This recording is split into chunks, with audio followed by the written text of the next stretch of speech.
Hello, hello, hello. I have such a fun guest here today. We're going to have such a fun time, I guarantee you. Hello, everybody, and welcome to Inflection Point. This is a podcast where we get to talk to entrepreneurs, people who've started their own thing.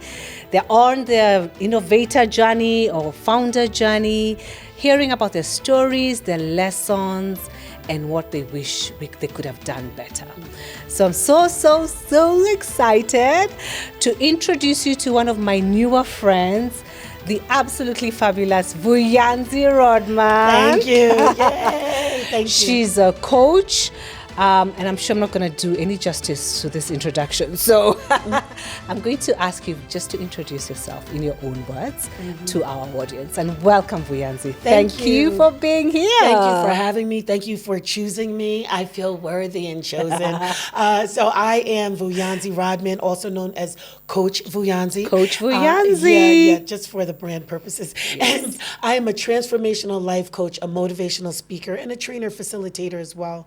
So my main thing in my transformational life coaching is coaching women leaders who are ready for a career transition with ease. Most of them who are already making impact in the world, but are seeing that in this next chapter, there's more things, there's greater things, there's more to receive and more to do out in the world.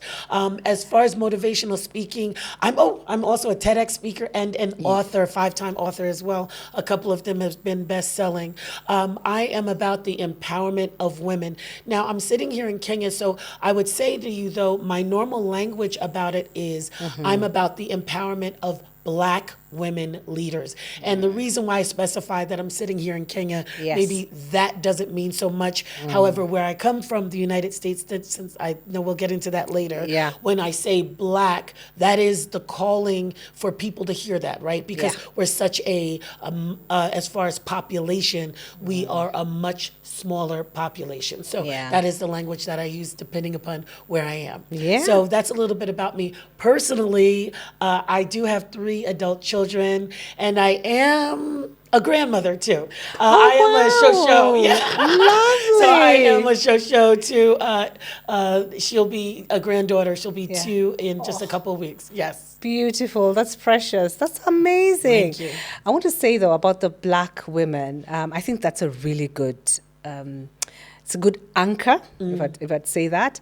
And like, I didn't know, you're right. I mean, being born and bred in Kenya, I didn't know I was Black until... I've heard Kenyans say this, yes. I had no idea I was Black until I started working for American corporate companies. And then I realized I am so Black. Yeah, what? And it's a whole new world. So I think one of the advantages, I'd say, that I'd see a lot of Black Americans, and I learned from so many of them, actually.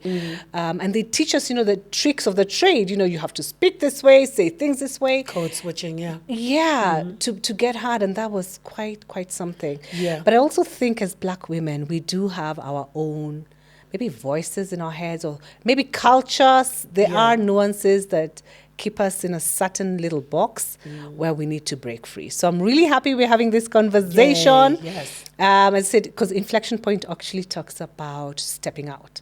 So, and you're a stepping out coach. This is fantastic. Yes. We're definitely going to put all your contacts down below. So anyone who wants to further this conversation, you'll have a chance to connect with Vuyanzi. Wait 1 second. Sorry, you guys. You have to cut that. No worries. Because I told you, I'm coughing a bit. Hold on a second. I was trying to hold it in. Sorry. No, that's okay. Sorry. Oh, good now? Yes. Sorry. All right. So, what are you doing in Kenya? Let's start there. What are you doing here? It's an amazing country, yes. But why are you in Kenya? Well, what actually brought me first to Kenya, now going on is 2026, now going on about in 2017, however many years that was, sorry, I can't do the math so much, was actually a funeral. It was a burial that originally brought me here. It was a relative of a friend who I had been friends with from the States, from college, for about 20 years already. And mind you, this Kenyan friend, my first Kenyan friend, always said, if you ever want to come to Kenya, all you have to do is buy a plane ticket. The rest you don't need to worry about. But after 20 years of friendship, and she wasn't living here consistently, Yeah. I had never taken her up on that offer. Uh-huh. And it wasn't until, unfortunately, there was a passing in her family. And Okay. this person is more than a friend. She's more like a sister. Yeah. And so I said, I have to come. Okay. Well, guess what, Jerry? Yes. Something happened that, well, and I'll just say what it was because culturally some folks may understand this. The Luya crowd may get this, right? There was the wake, there's a wake keeping where the body stays at the home overnight. Yeah. And during that time, there were these dudes with drums and they're singing. I don't know what they're singing, but I know they tell the family, they're like, hey, come on in this circle. And so the family, you know, the family is doing the shoulders. And they're just all shaking. Yes, yes. And then they look at me and say, you come into the circle too. They said, you are family. You've come here to help mourn with us all the way from the United States. And I went in that circle and I don't know, I was doing the Luya shoulders and I'm not sure what happened. But it was like this spiritual experience. Yeah. And like a couple of days later, when it was time for me to leave Jerry, Yeah. when I tell you I was crying. Oh my. And I was like, first of all, what are these things on my face? Oh, they're tears. Why? I think I want to live here. And that is how the love affair started. Now, it took me 3 years from then. And so in those 3 years, I got used to saying, one day I'm going to live in Kenya. One day I'm going to live in Kenya until around August 2nd of 2020. Now, if anyone remembers what's going on in August of 2020, there was something about a pandemic, a global pandemic. Yes. And I was so used to saying, one day I'm going to move to Kenya. And then one day, my mentor challenged me. And I was talking my talk. I was like, yeah, because one day when I moved to Kenya, and he paused and he said, Vuyanzi, well, why aren't you in Kenya now? And I was like, oh, because, but it's because, oh my gosh, everything that I had been waiting to come together in my personal life had come together. Okay. And at that point, it wasn't until he asked me why I'm not in Kenya that I realized it, that I realized all the things had happened. My daughter was living now with her now husband, but I liked him and I felt that she was secure. My 2 boys, I have a set of twins, they were living together in a house with the roommates with some other guys, and I knew they were secure. My parents, who had been, of course they're getting older as all of us are, were now living with my sister, and those 3 things were very important to me. Yeah. And I said all of them were taken care of. And so everything aligned. Everything aligned. And in 3 weeks, I was walking with my 3 suitcases and my 1 little crate. I had sold everything. I gotten rid of everything. I said goodbye to my kids, goodbye to my siblings, goodbye to my parents and loved ones. And I got on a plane and walked off at JKIA.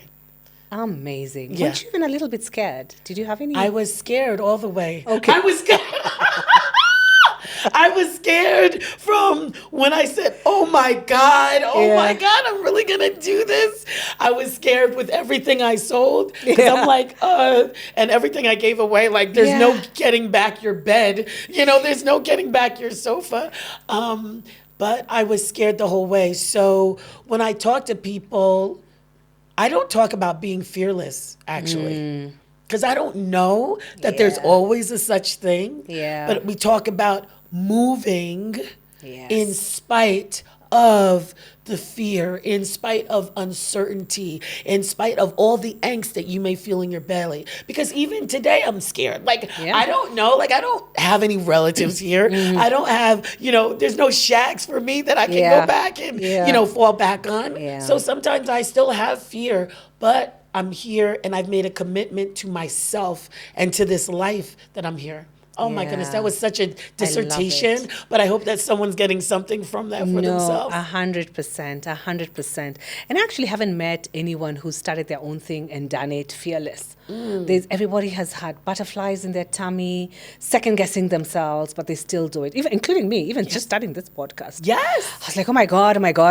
Yes. But here you are. But here I am, Yes. and I continue to do it. Awesome. Yeah. And the thing is, though, I just want to say this, when you say continuing to do it, right? Yes. Because sometimes we do the thing that scares us, and sometimes we actually fail at it. Yeah. And I think this part is important because as much as I came here in August of 2020, in February of 2022, I had to make a decision.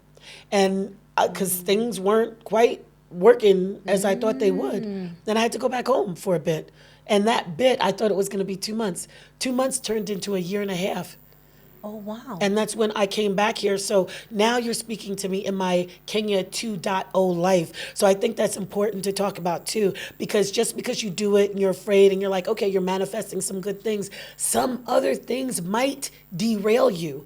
But what do? I kept saying at that time during that year and a half, I'm going back to Kenya. I'm going back to Kenya. Even so much so, and some people might think this is weird, well, unfortunately, my mother passed away while I was there. And that's another reason why I know God would have me there, right? Yeah. And on the obituary, like in the program, they'll say leaves to mourn and they name the children and maybe where they're from. That's how we do it in the States. Yeah. And so whoever it was had written, like Vuyanzi Rodman, New Jersey. I said, New Jersey in the U.S. Yes. And I said, no.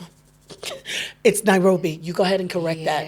Because to me, that is where I live. It just so happened that my body was in the U.S., but that's not where I live. So even keeping focus if we fail throughout the thing that we're doing.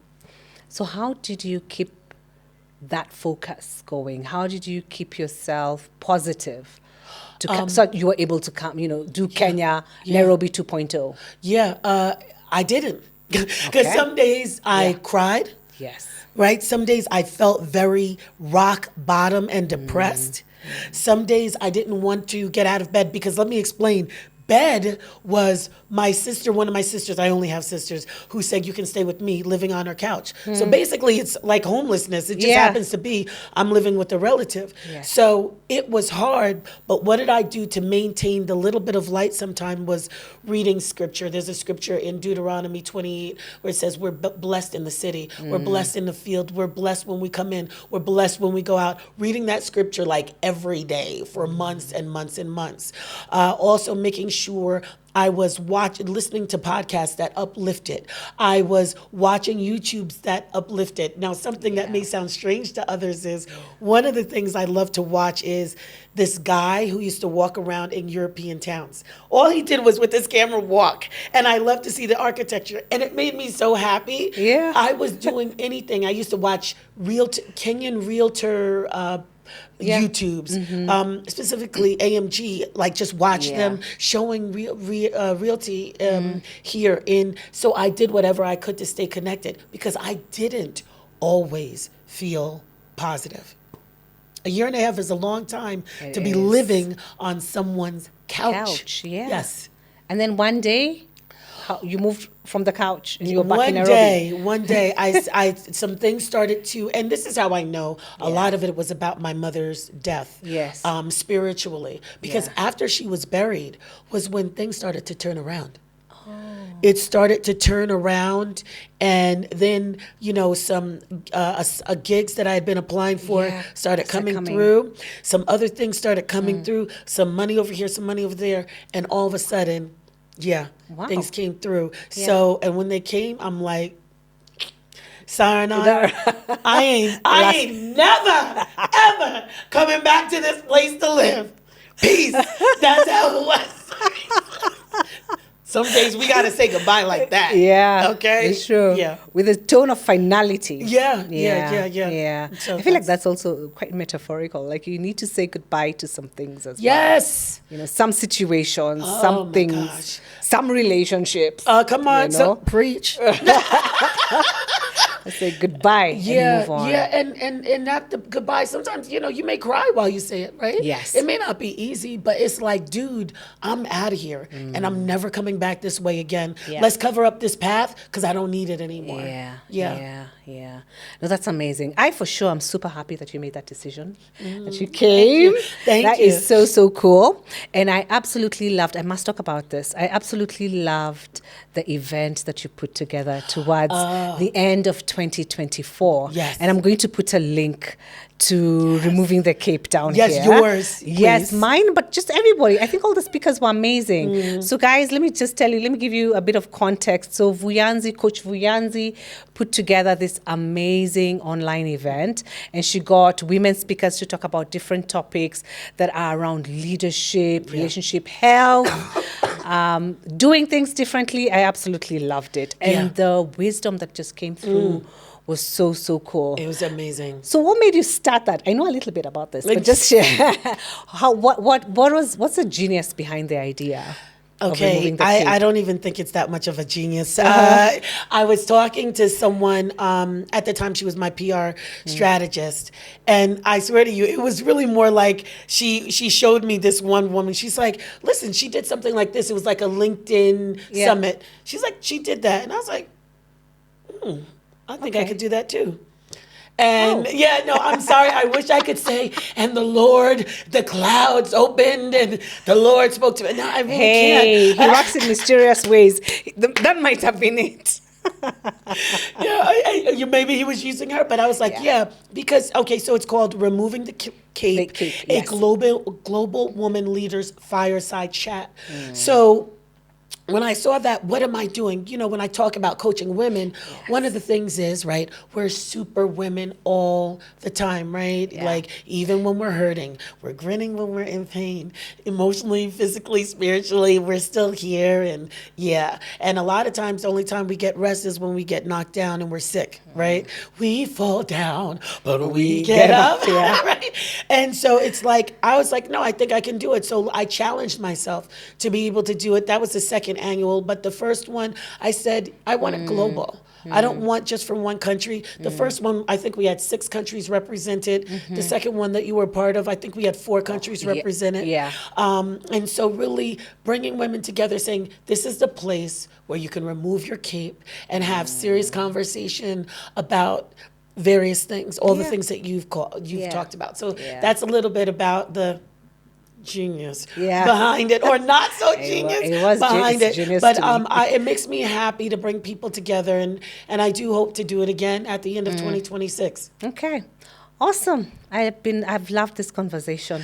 Yes. So one little nugget that you'd give to anybody who's watching, possibly a young entrepreneur or not so young person who wants to start something. Maybe they want to start coaching people, or they want to leave their jobs. Not that this is the thing. So first of all, I know they need to reach out to you. But what's the one piece of advice you'd give somebody who's looking to step out into a new career, a new life, a new relationship, and just a new sphere of life? So I'll talk, especially to the older ones. I'll talk to them, because everyone always speaks to the younger ones. Yes. But people forget about us. It's true. The over 40 crowd sometimes, because they're like, but we're still young at heart for young. Yeah, and quite frankly, and listen to this, right? A lot of us have been working in the same thing for many years. Yeah. And people say, you got it. Yeah. But yet they want to start something new, but they're scared because they have been doing that thing. 100%. So what I say is, first of all, and let me talk to you. First of all, sorry, Jerry. So first of all, I say, I want you to first get clear on what it is that you want, and don't be scared to say it. One thing is, I'm seeing that the women, once they get past a certain age, they're scared to say what they want, and they don't even know what they want, because most of your life has been about work, family, whatever your family dynamic is, and it hasn't been about what it is with what you want. And I dare to say that some of you have even gone into what you've gone into for 20 plus years because your parents dictated your major and what you would do with your life. But now is your time. So get clear about what it is you want. Write it, put it on a vision board, speak it, even though it doesn't look like, speak it, and then figure out the support you need. And when I say support, maybe it's not calling me. Maybe it's a mentor. Maybe it is even going to get the YouTube education. It's not always going back to school. I know a lot of people like to do that, but I don't know that that's always the answer. And then start pursuing it, because you must act. Saying it isn't enough. You have to act. And even if you're fearful, do it anyway. Yeah. Because I guarantee the feeling once you get past the fear is not even comparable to what you thought you were going to anticipate as you went into it. So that is what I would say, especially to my older peeps over 40. Yeah. I got you, Bill. I love it. Absolutely love it. Thank you so much, Coach Vuyanzi. That was absolutely awesome. Oh my gosh, thank you you. for sharing your wisdom and your experience with us. Yeah, thank We you. truly appreciate it. Is that what happened when I get gray hair? You start I think saying so. wisdom? Wisdom. I'm like, no. Okay, yes. But okay, wisdom yes. is a good thing. Yes, It's a yes. really good thing. Yeah. Yeah. So thank you so much for Thank your you. time. Thank you. And for your presence. And to everybody who's watching, ladies and gentlemen, thank you for your attention. Thank you for listening. Thank you for watching. And see you next time. Bye-bye. Goodbye.